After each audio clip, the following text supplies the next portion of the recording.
Welcome to an avenue where women can discover their worth, experience new beginnings, and feel what that lady boss feels like.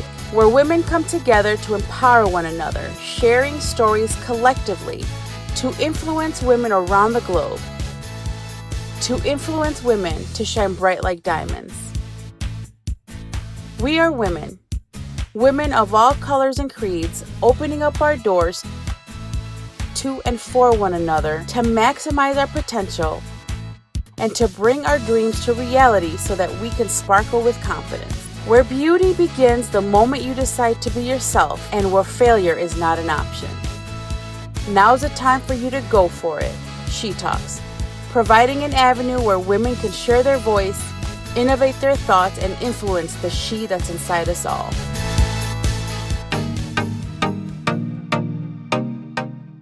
The time that I felt hopelessness was actually, I had two boys.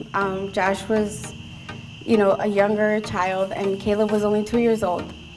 And I was going through a divorce, and I sprained my foot, and I had no PTO hours, and I had no money. And this is like a story that I don't share with everyone because I feel like we always want to hide like our deepest stories. But I had $16 in my hands. And I was like, you know what, I'm gonna go cash all my coins to Jewel and I'm gonna buy groceries. And I went to the Jewel machine where you cash your coins and I accidentally pressed donate the money. And I came out to the Jewel parking lot and I just cried and I ended up on my feet. I ended up on my knees and I said, God, I can't do this. Like, there's no way that I can do this anymore. I felt alone, I felt misunderstood. I felt like I couldn't even come to my family because I already felt like I wasn't able to meet their expectations. And that was the moment of hopelessness because I'm like, I don't even have money to feed my children. God, I can't. I decided that I was gonna drive into traffic with my two boys. And I said, they don't have anyone, they just have me. So I was like, I'm gonna make sure that they come with me, and I bring up God every time because there was a conversation that I had with him, and I said, God, I'm sorry with what I'm about to do.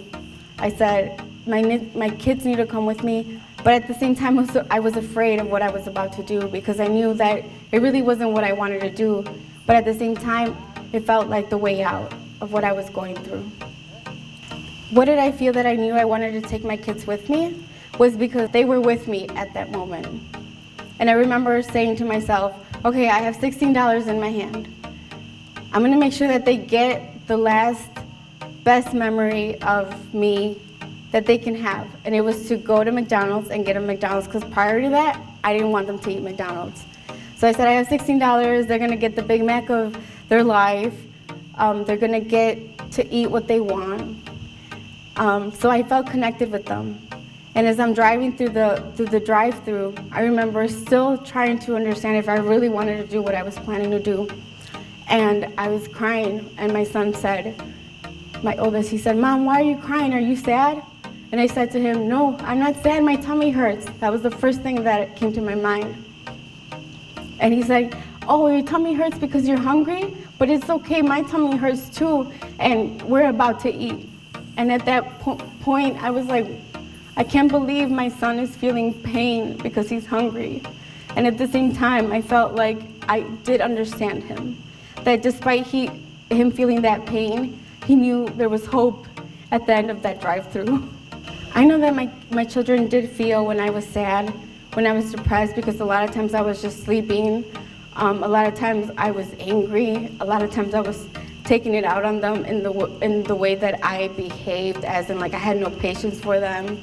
I wanted them to just let me be for a little bit and just let me cry it out. But I'm very thankful for my oldest Josh because I know that he's been my rock. He's like listened to me, he's seen me cry, and he's like, always been there. And I think that that's the greatest connection a mother has that a lot of fathers sometimes lack because they don't have the initial connection that we have with our children. But again, I felt like they were my rock, like they were my motivation, they were my purpose, they were my reason to be on this earth. Josh was 9 and Caleb was 2 years old during this time. Our strongest support is always our family, and when we don't have that, that's the biggest disappointment. After losing my cousin to suicide, I felt like my family was going to be reactive, especially after they knew that I had, told them for the first time that I had tried taking my life. And I remember reaching out to someone that was so close to me and my family saying, hey, I feel really bad. I don't know how I'm feeling. I just need your help. And she told me, you're just obsessed. You gotta get over it. And I remember as I was driving to Jewel, I thought about those words. Because I was like, I just told her everything that I'm feeling and everything that I'm thinking. We already lost someone in our family. How can she even tell me that? So again, when we say like blood is thicker than water, when we say our family is there, like sometimes we're not there for each other. So it was hurtful to know that my support system was not my family. So I'm gonna walk you through exactly what happened the day I decided not to take my life. I was actually still at the drive-thru. I paid the food and left and didn't get the food. And I believe this was God's purpose. And a lot of times, like if you know me, I'm like so disoriented. Like I forget my keys. I like lock my keys in my car. So I always felt like my family was like, oh, you don't learn, pay attention. And I'm like, I got a lot of stuff going on. But I'm in the drive-thru, I drive away. I just wanted to like follow through with my decision of making pain end. So as I'm about to drive away, my son tells me, Mom, you forgot the food. And it made me stop. And so I had to come back into the driveway. And as I'm waiting again in the driveway, I hear a voice, like maybe some people won't understand this, but I heard a voice in my ear and it said, go to your Uncle Pucho's house. This is my dad's brother. Go to your uncle's house. And I said, my uncle, like he had been living like 10 minutes away from my house. I never visited him for like 6 years. And I said, my uncle, like go to my uncle's house. But at that point, I had enough time sitting through that drive-through to think about what I was about to do. And hearing this voice that at the same time like gave me chills. And I was like, I'm gonna go to my uncle's house. So I went to my uncle's house and I get there and he still says till this day, he's like, I remember when you knocked on the door, he's like, I didn't know who was knocking on the door. So I knock on the door and as soon as he opened the door, he's like, Mija, ¿qué te pasa? ¿Te están siguiendo? Like he said, Mija, like what's happening? Are they following you? He's like, I thought somebody was following you. He's like, you look so pale. It looked like something like bad was happening to you. And I said, no, Uncle, just pray for me. Like I'm just really going through a hard time. And he said, you know what? Like usually on Tuesdays, I would be at church at 7 p.m. and your aunt got mad that I got home late from work, so she left with everyone. Any other time, you would have never found me. I would have been at church. And I still think to this day, what would it have been if my uncle hadn't been at home that day? What would I have really done if he hadn't opened the door for me? More than anything, what would have happened if he hadn't opened the door and received me just the way that I was? And he prayed for me, and then later my aunt got home and they gave me such empowering and encouraging words. They didn't like say, what are you thinking, or like judge me. They just made me feel welcomed. And so that's the moment that I think about, like not getting my food in the drive-thru gave me a few minutes to think about what I was really thinking about doing. One of the things that connected me to my uncle in that moment as I arrived and I shared with him what I was feeling, he shared with me what he had felt. My uncle had 2 daughters from his first marriage, so he had been a single father himself, and he said, don't worry about it, it's gonna be tough, but you just gotta be strong. Like, he gave me those empowering, encouraging words, but through his story, through being vulnerable as a man, through showing me like his own struggles, through thinking, yeah, he was a single father. He connected with me in that sense. Like he connected with me through his daughters and the pain that he was feeling through not being there for them all the time. Again, the same pain that I felt thinking about my children, thinking about, Ian's story and how I connected it to the love that I have for my boys, no matter what. Even the act of saying, I'm gonna take my kids with me, like which would have been a homicide, suicide at that point. Maybe a lot of people wouldn't understand it, but the act of me saying, I'm gonna take my kids with me is saying, Like, I love him so much that I don't want him to be in this world suffering alone. The first time that I ever shared with my family my attempt a year prior to my cousin taking his life was actually around Thanksgiving dinner. Everybody was putting in their 2 cents. It's like, he didn't need anything, he had everything, he had a family that loved him, he had money, he had all these things, and someone brought up like he was just a coward. And right then and there I snapped and I said, he wasn't a coward, because I tried taking my life last year. And to me, it's like when you're dealing with mental illness and when you're dealing with just life struggles, you're not a coward. Like, you wake up every day, you go to work, you put the happiest face that you can. And that's what I did for so many years. Like, people that like hear my story now, they're like, what, no way. You know, at one point I even like lost so much weight and everybody was like, oh, you look so good, you know. And I was like, thank you. But I knew inside of me, I knew it wasn't because I was feeling good, you know. But sometimes we like say people look good because they lost weight or because they changed their hair or whatever it may be. But, you know, just knowing that so many times on the inside I felt like I was dying. I was like surviving every day at a time. It made me like really think about like what could everybody else be going through in their own life, that like they're not even being real with me, like they're not even connecting in a way that I feel connected. Like, a lot of us just go through life pretending that we're happy, especially on social media. And I could say like, you'll see me on social media a lot more, but if I could do something that would make me happy, would be to not have social media at all. That's why I always think about community connection, bringing the community together to share our stories and like connect with people, because half of the time, most of us, we like post the like happiest moments of our life. We post like happy like relationship like pictures, or we post, you know, the best food that like you were eating that day, you know, but we're just trying to pretend we're something for the world.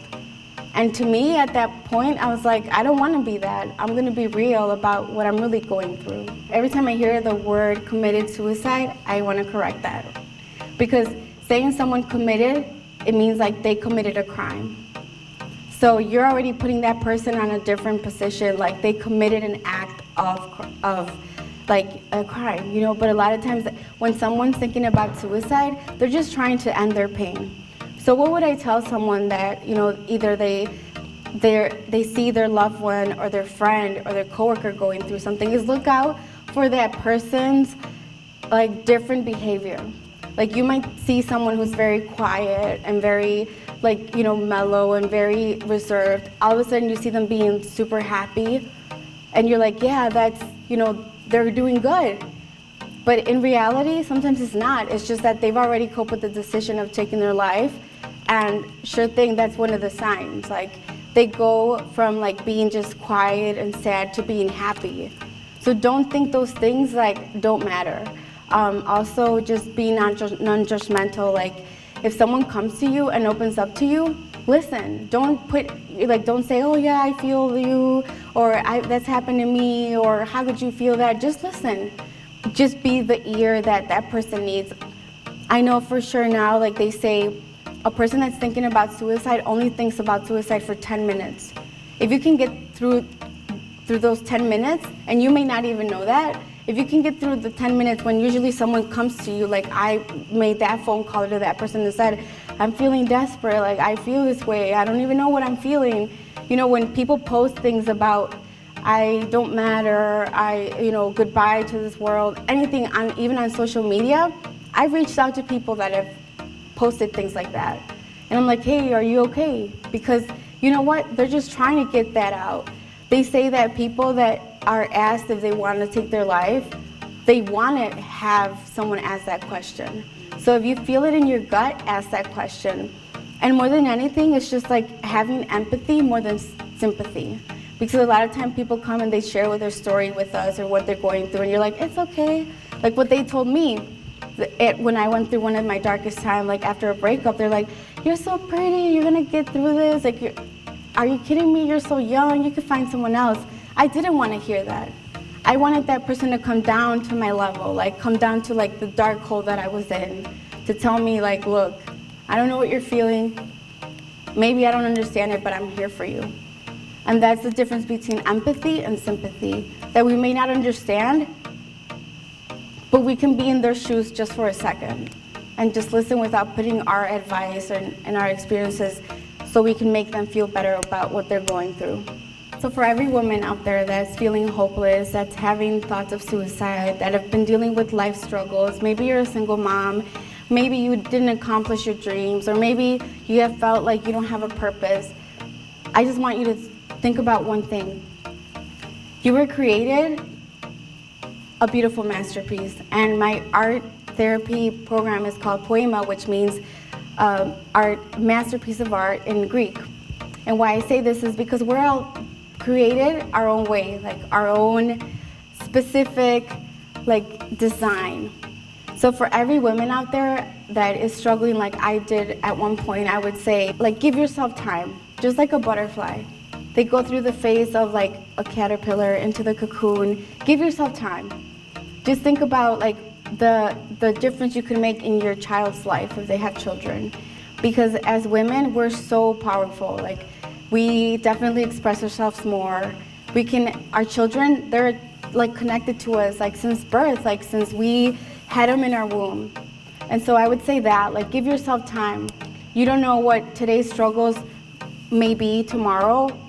They may be something that can empower someone else. Definitely don't think that what you're going through is shameful.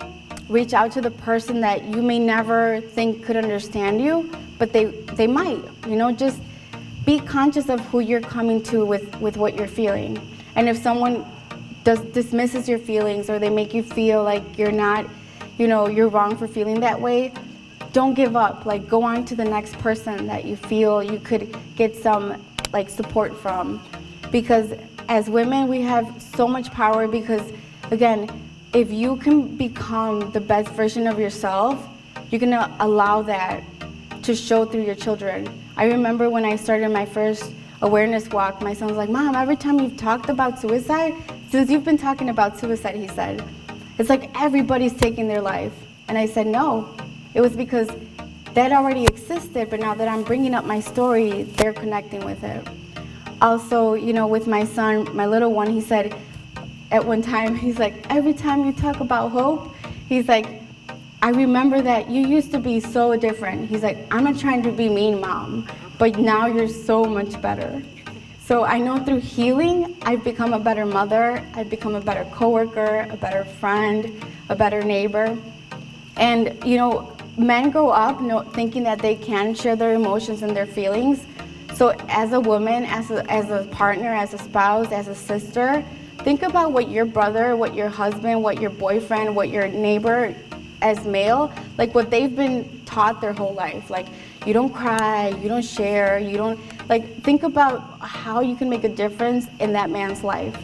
Because I've noticed, and I know 100% that a lot of women have daddy issues, and a lot of boys have daddy issues too, because men are so important in their life.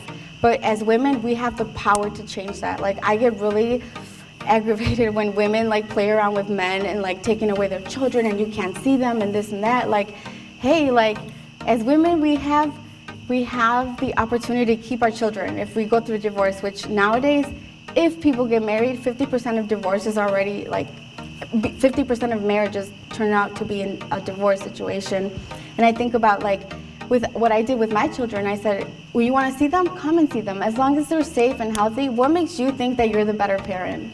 Never think that you're hurting that man. That man's going to go on and cope with whatever it may be, either with other women or drinking or drugs, whatever it may be. But the impact you can have on your children is everything. So I always made sure that my boys didn't have anger towards their fathers. I said, love your father, pray for him. You never know what he's going through, because what makes me better than that person? I made my own mistakes as a mom. So having compassion even for the person that you had a child with, I think that that's the opportunity where you change your generations, and you change your families, future generations. I want my sons to be stand-up kind of men. I want them to know how to express their emotions. I want them to cry if they have to cry. Like, I want them to be humans, just like I'm a human. My name is Gabi Vargas, and you're watching She Talks.